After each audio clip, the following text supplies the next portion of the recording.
Nós começamos o estudo bíblico hoje, nós estamos falando sobre os meios pelo qual Deus entrega a sua graça para nós, né? Os meios da graça. Então, nós vamos começar com a Bíblia aí na mão, nós vamos achar a primeira referência. Eu quero saber se a lei de Deus é um dos meios pelo qual Deus entrega a sua graça. Então, eu quero que alguém ache aí Romanos 3:20. E quem achar, lê aí.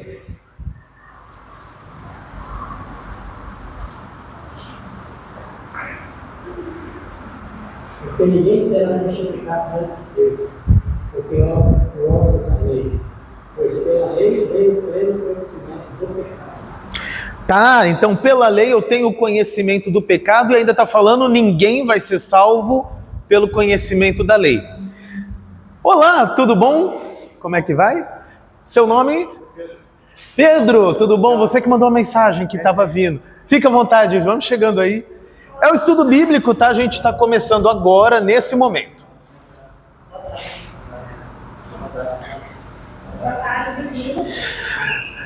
Se você quiser, nós temos Bíblias aqui, não sei se você trouxe uma sua também, né? Ah, poxa, que legal, isso é bom. Nós acabamos de ler agora Romanos 3:20, e pela leitura de Romanos 3:20 nós vemos que pela lei nós temos o conhecimento do pecado e pela lei ninguém é salvo. Então a lei de Deus não é um meio de salvação propriamente dito.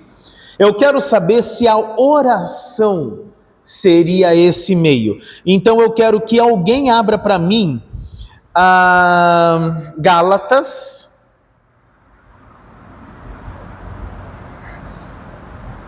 Tá estranha essa referência?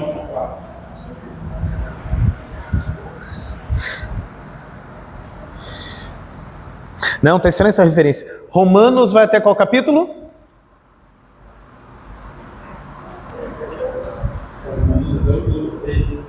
Até o 13?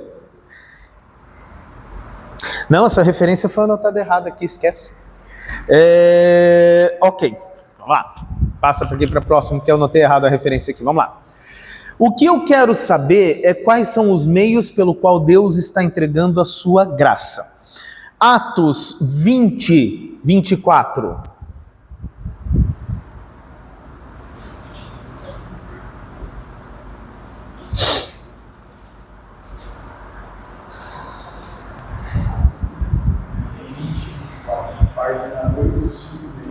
E lê lá pra gente.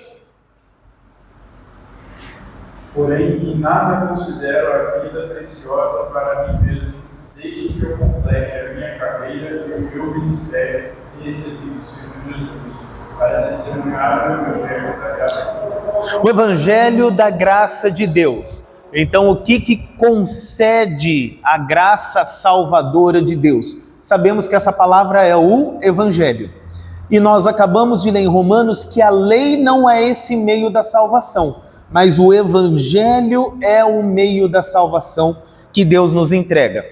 Maravilha! Tendo isso em mente, então, eu quero saber como que essa graça chega até nós. E aí é que vem o ponto interessante, porque o Evangelho ele não é só biografia de Jesus, né?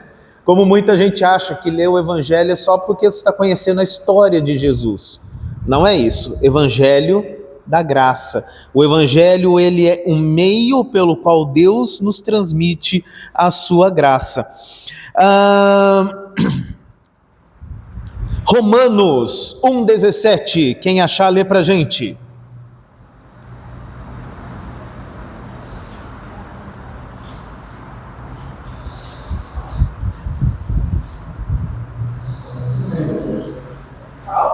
Romanos 1:17.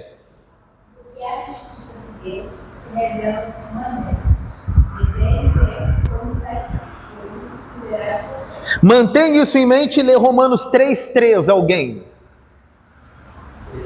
3:3. E então, se alguém for fiel, será que é fidelidade deles anulará a fidelidade de Deus? Estamos falando de fé, nós estamos falando que a redenção, ela vem por meio do Evangelho e que essa salvação não está apoiado nas coisas que nós fazemos, inclusive o crer, né? Então Deus entrega a sua graça para nós através do Evangelho, não através das nossas obras, não através da lei. Ok.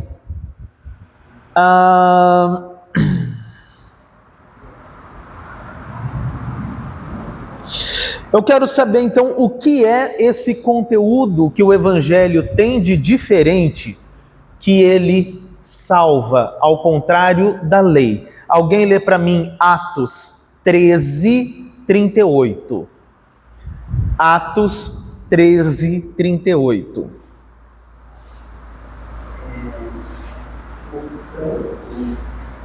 Portanto, meus irmãos, saibam que é por meio de Jesus que a remissão dos pecados é anunciada a vocês. Remissão dos pecados. Essa é a mensagem que é diferente, que o Evangelho traz. A palavra remissão, ela que tem a ver com a nossa salvação, com o perdão dos pecados e tudo mais. É por isso que a gente não pode deixar a nossa esperança da nossa salvação nas obras do que nós fazemos. É por isso que a gente não pode confiar na lei. A gente leu em Romanos, né, que pela lei ninguém se salva, mas a gente põe a nossa confiança na palavra do Evangelho, que tem a ver com remissão dos pecados, a obra de Jesus de perdão. Isso é o que tem de diferente nas obras do Evangelho. O que eu quero ver com vocês especificamente hoje é por quais meios Deus faz o Evangelho chegar até a gente, porque a nossa salvação depende disso. Então,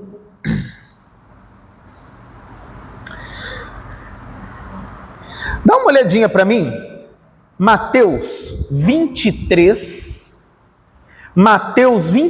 os versos 2 e 3. Na cadeira de Moisés se assentaram os escribas dos fariseus. Portanto, façam o que eu disser tudo o que eles disseram a vocês.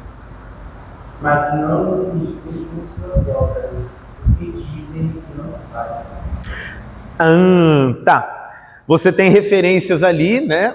Olá, tudo bom? Olá, boa tarde / boa noite. Vamos chegando. Você tem referências então ali de que os escribas e os fariseus são referências, mas as más obras deles não é capaz de impedir a boa notícia da salvação de Deus, né? Por isso que vem a observação. Preste atenção no que eles estão dizendo, só não vai imitar o que eles estão fazendo. As obras deles são más, né? Exato. O Evangelho é poderoso.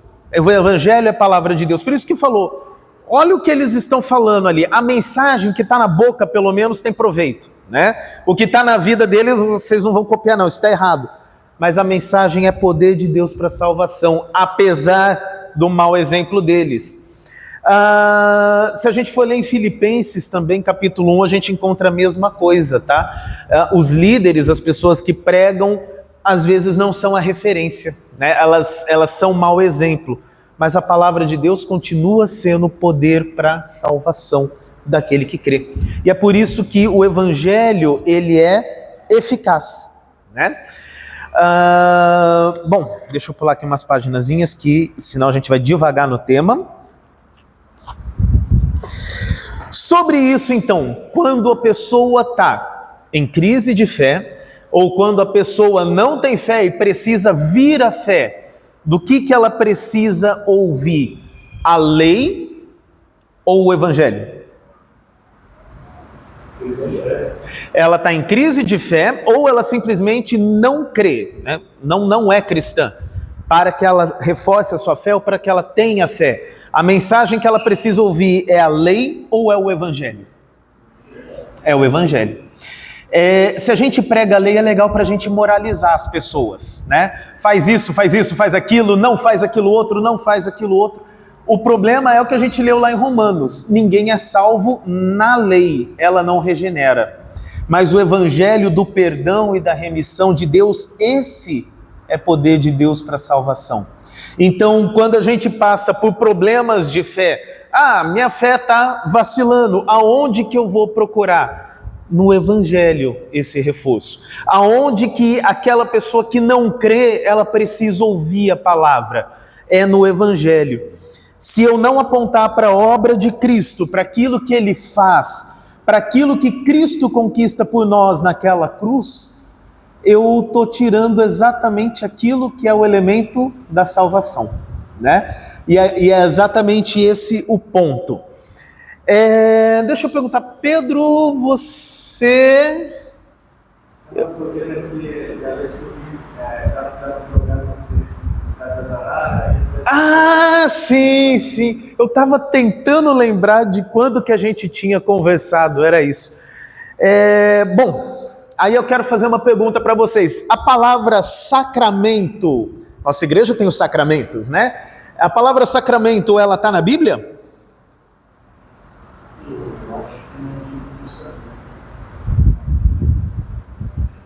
Não, a palavra sacramento ela não aparece escrita na Bíblia, tá? Não no sentido que a gente usa, né? Realmente não tem essa palavra lá. O fato de não ter a palavra, né, a gente precisa ver se o conceito que está por trás da palavra está na Bíblia, né? Agora nós vamos lá então. Essa palavra sacramento, ela é aplicada a tudo aquilo onde existe uma palavra e uma promessa de Cristo de salvação. Aí sim, dentro desse uso, a gente pode falar que sacramento é uma coisa bíblica. Se você usar outro conceito da palavra sacramento, talvez não seja uma coisa bíblica, né?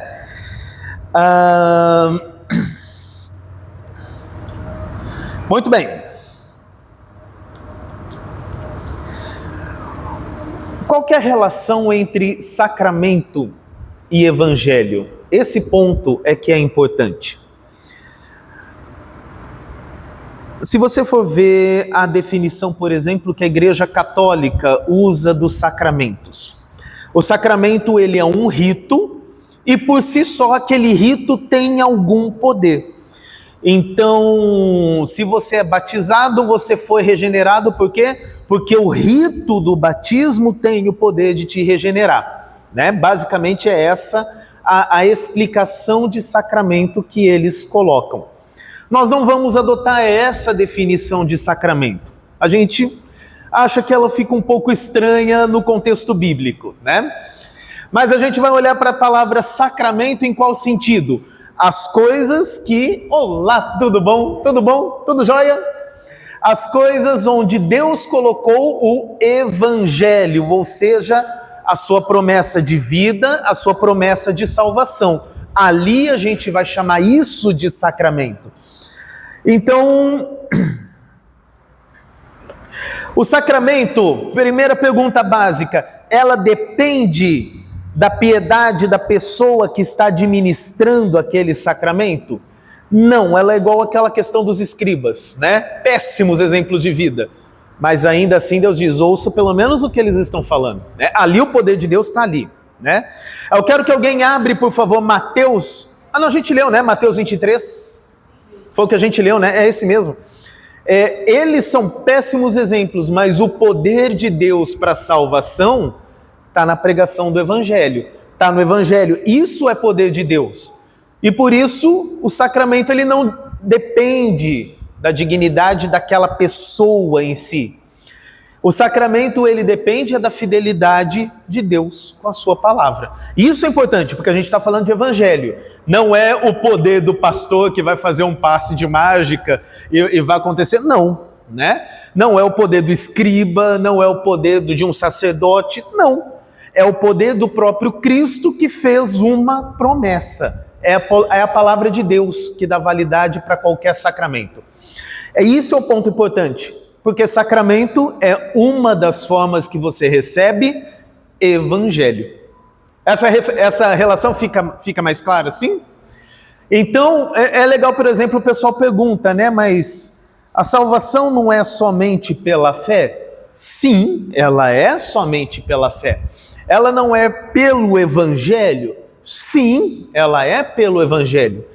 Agora, tem formas como esse Evangelho chega na gente. Uma delas é a exposição da palavra, a exposição bíblica, né? Isso que nós estamos falando aqui é um jeito de receber o Evangelho, mas não é o único jeito da gente receber o Evangelho.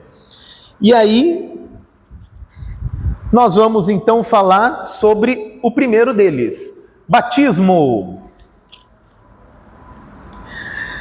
Primeira pergunta, eu quero saber, se batismo é um meio do Evangelho, ele tem que ter sido instituído pelo próprio Jesus. E aí eu pergunto, foi Jesus quem instituiu o batismo?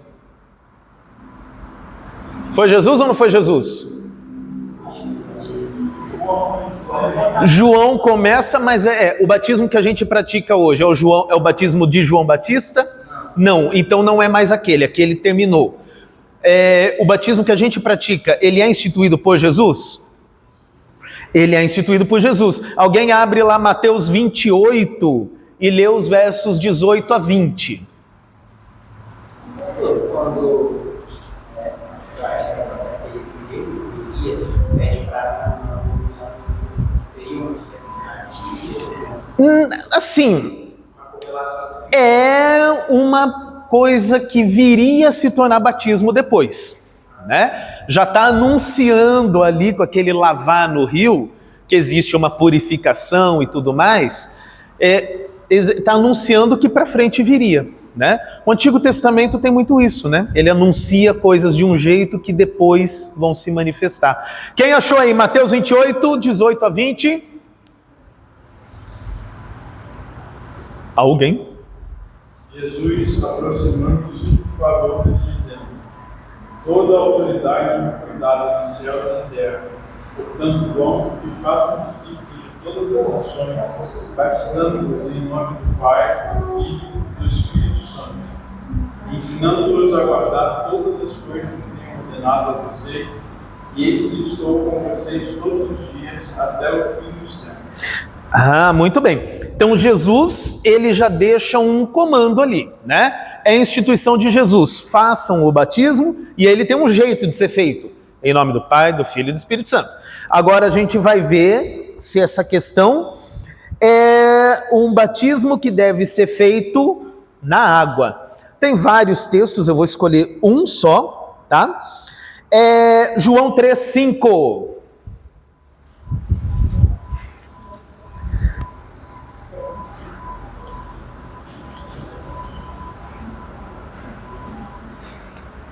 Jesus juntou essa palavra dele de salvação em um meio físico, em um meio material. Alguém lê para mim João 3,5. Alguém? Jesus respondeu: em verdade digo, quem não nascer da água e do Espírito não pode entrar no reino de Deus. Nascer da água? É isso? Jesus está falando sobre nascer de novo, sobre regeneração, e ele coloca um meio material ali no meio. Esse nascer de novo, que a gente já viu que é evangelho, tem um meio água ali no meio, né?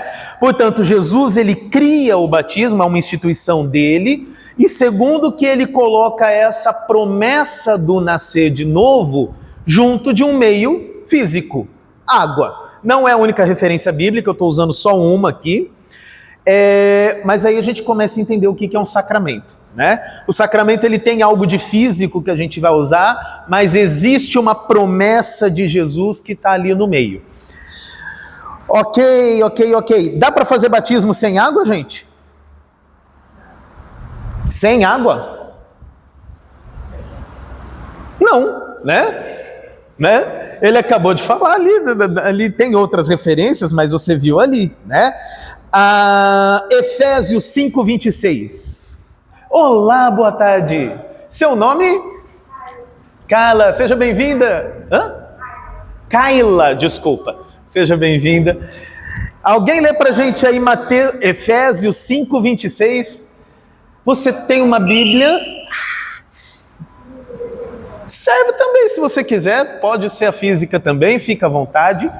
É Efésios 5:26. Alguém que achou? Lê pra gente ainda sobre batismo. Minha amiga tem uma dúvida, que é acho que é o seguinte de todos. Fala. Só vai cada céu, quem é batizado ou Deus. E quem será salvo?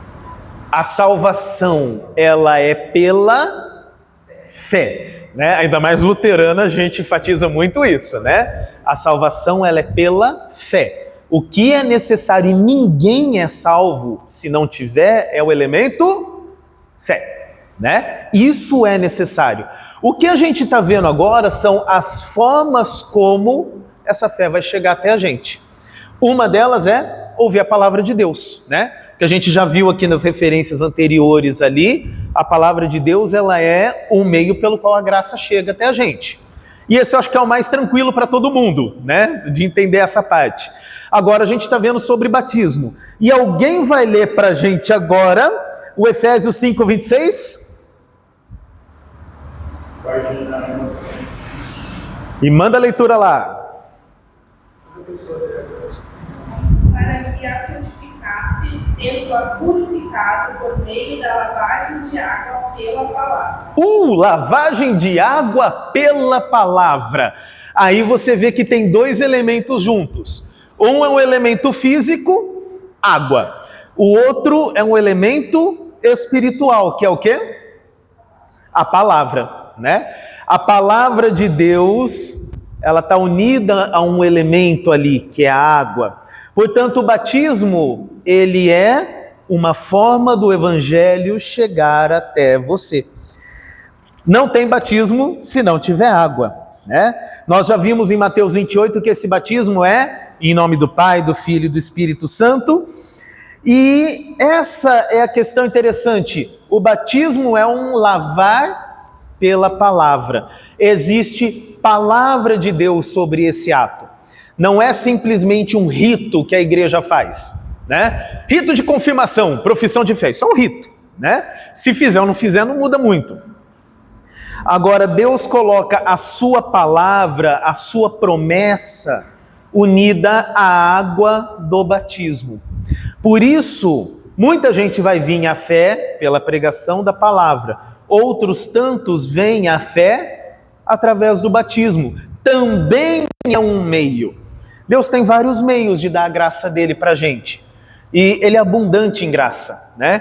Então, para uns vai ser ouvindo a pregação, para outros esse meio é o batismo. E eu quero... Marcos 16:16, para a gente fechar esse tópico antes de eu ir para o outro. Vamos lá.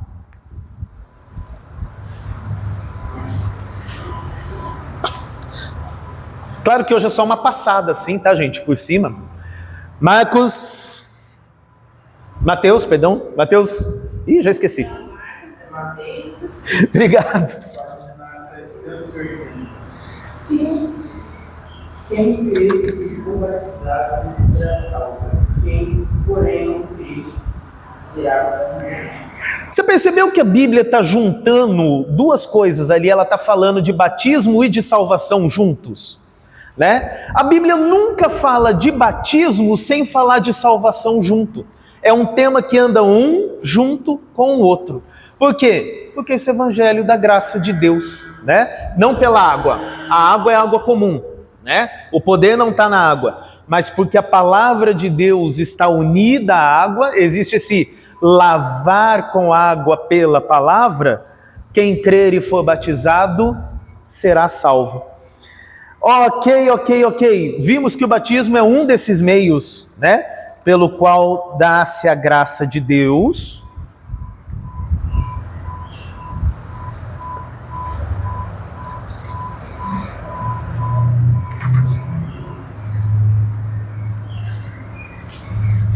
E qual que é o outro sacramento que a gente fala?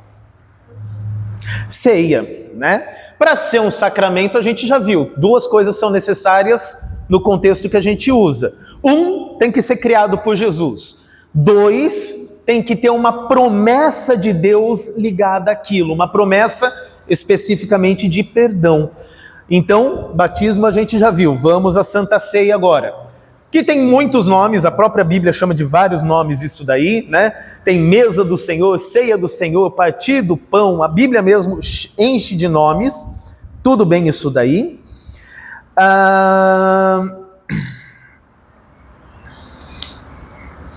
Deixa eu achar aqui onde é que eu anotei a referência aqui.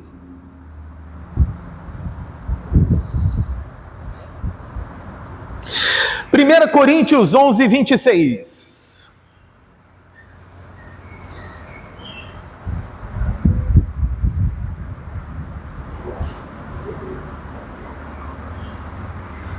Porque todas as vezes que comerem desse pão e beberem dos cálices, vocês anunciam a graça do Senhor até que Ele venha. Então, ao contrário de batismo, que a gente não acha em lugar nenhum orientação para ficar fazendo de novo, a ceia a gente tem uma orientação aí, né? Fazer todas as vezes até que Ele venha. Então, esse é um sacramento que se repete, né? Jesus, ele cria essa Santa Ceia? Sim. E toda vez que a gente vai participar, vocês ouvem a leitura do texto bíblico, aonde Jesus está instituindo. Então é criado por Jesus, esse a gente repete. O que eu quero saber agora é se a Santa Ceia é um meio pelo qual a graça de Deus é transmitida a nós.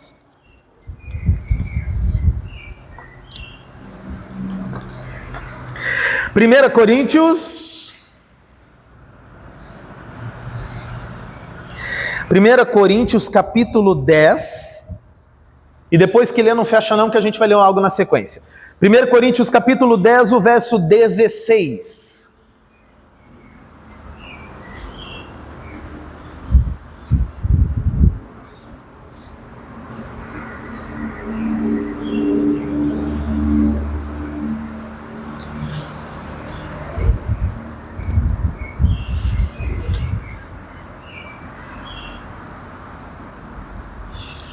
Não é fato que o cálice da bênção que abençoamos é a comunhão do sangue de Cristo. Não é fato que o pão que partimos é a comunhão do corpo de Cristo. Existe um vínculo ali, né? Novamente, algo que é terreno, pão, vinho, coisa simples, mas existe algo que é celestial também. No batismo é a palavra de Deus, na ceia a gente tem essa correspondência de corpo e sangue de Cristo. Mas será que isso não é só uma representação? Só um símbolo? Lê lá pra gente o capítulo 11, 27. Pouquinho depois. 11, 27. Vamos ver se isso não é só um modo de dizer, uma representação. Por isso, aquele que comer o pão ou beber o cálice do Senhor indignamente será réu do corpo e do sangue do Senhor. Réu do corpo e do sangue, não do pão e do vinho, né?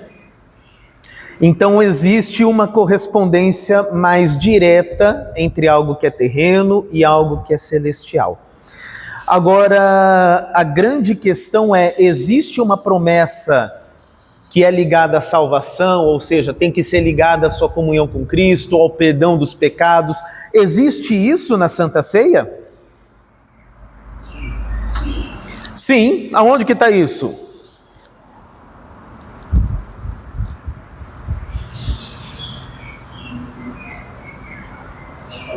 Você comeria com a sua própria condenação?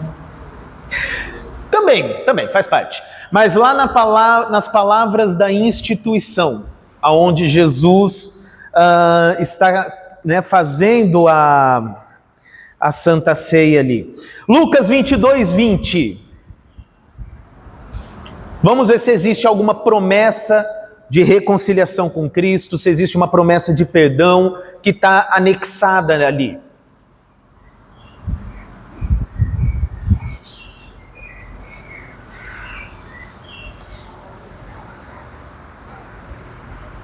Do mesmo modo, depois da ceia, pegou o cálice dizendo: Este cálice é a nova aliança do sangue derramado por vocês. Sangue, nova aliança derramada por vocês. Continua lendo daí de onde parou, por favor. Às vezes que o bom servidor traidor está comigo, a mesa. Ah, não, tá, desculpa, era antes. Mas tudo bem, o sangue da nova aliança, se você for ver toda a leitura em Hebreus e em Romanos, a nova aliança é sua reconciliação com Cristo, né? E ali também a própria instituição, Jesus vai falar que isso é dado para o perdão dos pecados. A Igreja Católica usa outros sacramentos, né? Eles têm 7 no total. E aí a pergunta que fica é: por que nós não seguimos 7? Porque em algum desses pontos eles não vão ter, né? Por exemplo, o casamento para a Igreja Católica é sacramento. Na nossa definição de sacramento, vamos lá. Foi Jesus quem criou? Foi, né? Agora, existe alguma promessa de perdão de pecados que está vinculado a casamento? Não, né? Por isso, para a gente, o casamento ele não é um sacramento. Agora, o que é, então, para a gente um sacramento? São as coisas que Jesus criou, que ele nos orienta a fazer e que ele colocou uma promessa específica ali de perdão de pecados, de reconciliação, né? E aí a gente tem o batismo, a gente tem a ceia, e aí tem um que a gente fica meio na dúvida se é ou não é sacramento, que depende da definição que você usar, né? Se você acha que o sacramento é aquilo apenas que tem um meio material que você pega, né? Tipo o batismo, tem água, ceia, tem pão e vinho, aí realmente são só 2. Se você tira essa parte de ter que existir uma coisa material e se apega apenas no fato de que Jesus criou e que existe a promessa de perdão, aí a gente consegue colocar mais um. Esse último que eu quero falar para vocês e fechar o estudo bíblico de hoje é o ofício das chaves.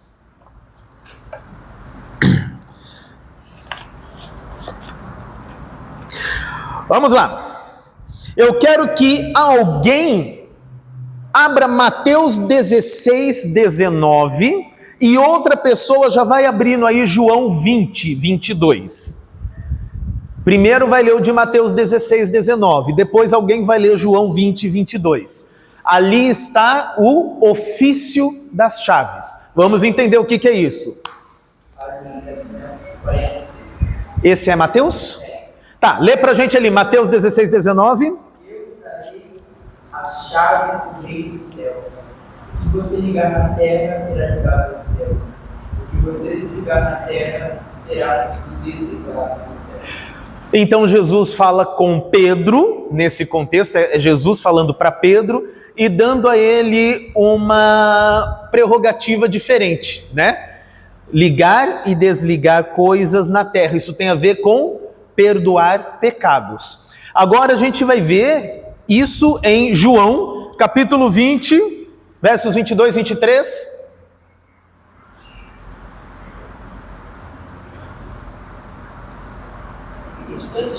Aham. E havendo dito isso, soprou sobre eles e disse: recebam o Espírito Santo. Se de algum vocês perdoarem os pecados, são-lhes perdoados. Mas se os retiverem, serão retidos. Isso.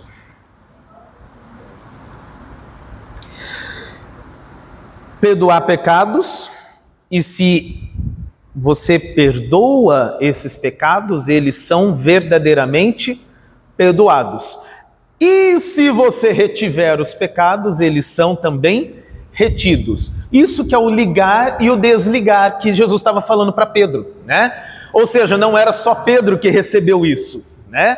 Depois ele passa também aos 12 e assim é entregue à igreja, ao ministério.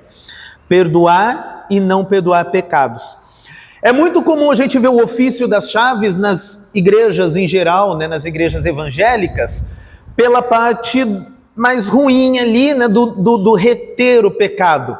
É quando a gente tem a excomunhão, né? A pessoa cometeu alguma coisa muito séria e aí a igreja faz o quê?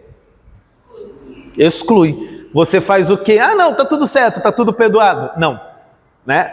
Não é assim. Até que você trabalhe o seu arrependimento, você vai ter que ficar um tempinho pensando, né?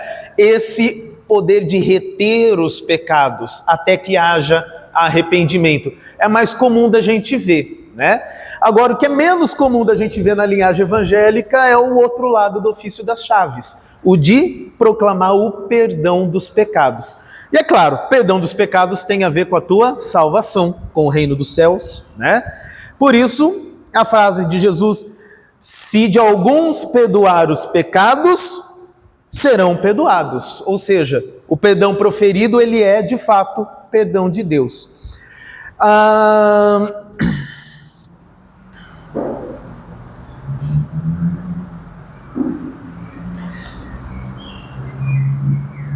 É claro que, né, aí o bom senso, né, de perdoar ou não perdoar pecado é o quê? É que a pessoa esteja em estado de arrependimento, né?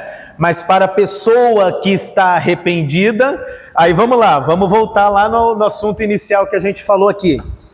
Existem duas palavras na Bíblia, a lei e o evangelho. A pessoa está em pecado, ela vai conversar e ela está em estado de arrependimento. Eu vou jogar a lei de Deus na cara dela e falar da condenação, ou eu vou falar do evangelho, que é o perdão que ela encontra em Cristo para a reconciliação? Qual dos dois eu faço? É o evangelho. Se a pessoa está em estado de arrependimento, ela precisa ouvir a palavra que é poder de Deus para a salvação, né? Essa é a função do evangelho. E é por isso que a gente nunca deixa de pregar o evangelho de novo, porque a gente sempre precisa voltar ao arrependimento, porque a gente peca, volta ao arrependimento e ouve essa reconciliação da parte de Deus. Por outro lado, a pessoa está em pecado, é cristã, está em pecado, mas ela não está em estado de arrependimento. Para ela está tudo certo. Eu vou falar que por Jesus Cristo está tudo bem com ela e siga sua vida em diante? É o evangelho que eu vou falar com ela? Se eu fizer isso, eu estrago a pessoa, né? Ela vai criar uma falsa confiança no perdão de Deus e vai cada vez mais caminhar para longe. E se isso acontece, eu estou matando a fé dessa pessoa. Qual que é o alerta, a palavra de Deus que ela precisa ouvir? Lei, né? Essa pessoa precisa daquela puxadinha da lei ali para que ela endireite o seu caminho. Então, o que a gente falou aqui sobre meios da graça de Deus? E esse é o estudo hoje. A lei de Deus é para a pessoa que está se desviando, para a pessoa que saiu do estado de arrependimento, tem que dar aquela chamadinha na lei. Mas toda crise de fé que a pessoa está passando, todo o trabalho de evangelismo, tudo isso, o nome já diz evangelismo, eu preciso da palavra do evangelho, é poder de Deus para a salvação. Aonde Deus coloca esse poder para a salvação? Ele coloca na pregação, na palavra, então você pode falar com seus amigos, colegas, familiares, né? Vem na igreja, você vai ouvir isso, é evangelho sendo falado. Mas esse é o único jeito que Deus deixou para que o evangelho chegue até nós? Não. Ele juntou o evangelho do perdão dos pecados à água no batismo. Ou seja, você é salvo fora da fé? Não, mas o evangelho é o que te opera a fé. O poder de Deus, a fé é um dom de Deus e ela vai ser dada através do batismo para quem precisa ser por esse meio. A Santa Ceia, ela substitui a fé? Não, mas a Santa Ceia, ela é evangelho da parte de Deus, porque ela entrega aquilo que Jesus promete também, perdão dos pecados, né? Isso te reconcilia com Deus. O ofício das chaves, quando você precisa falar e falar, olha pastor, estou com um problema aqui, estou em pecado por causa disso aqui, o que eu faço? Né? Você pode até ter um aconselhamento pastoral, é legal, mas você está em estado de arrependimento, o que eu vou falar? Ah, não, vai queimar no fogo do inferno, né? No mármore do inferno, né? Pastor, eu não quero ir para o inferno. Vai para o inferno sim, né? Não, A pessoa está em estado de arrependimento. O que é o dever que a gente viu ali do ofício das chaves? Proclamar o perdão, né? A reconciliação em Cristo não é reter o pecado daquela pessoa, mas é reconciliar com Cristo. E isso também é uma das muitas formas que Deus usa para a graça dele chegar até nós. Também, né? Vamos. Por favor, não sejam como os escribas que a gente leu, né? Que Jesus falou, olha, a palavra dele é muito bonita, só não vai imitar a vida, né? Gente,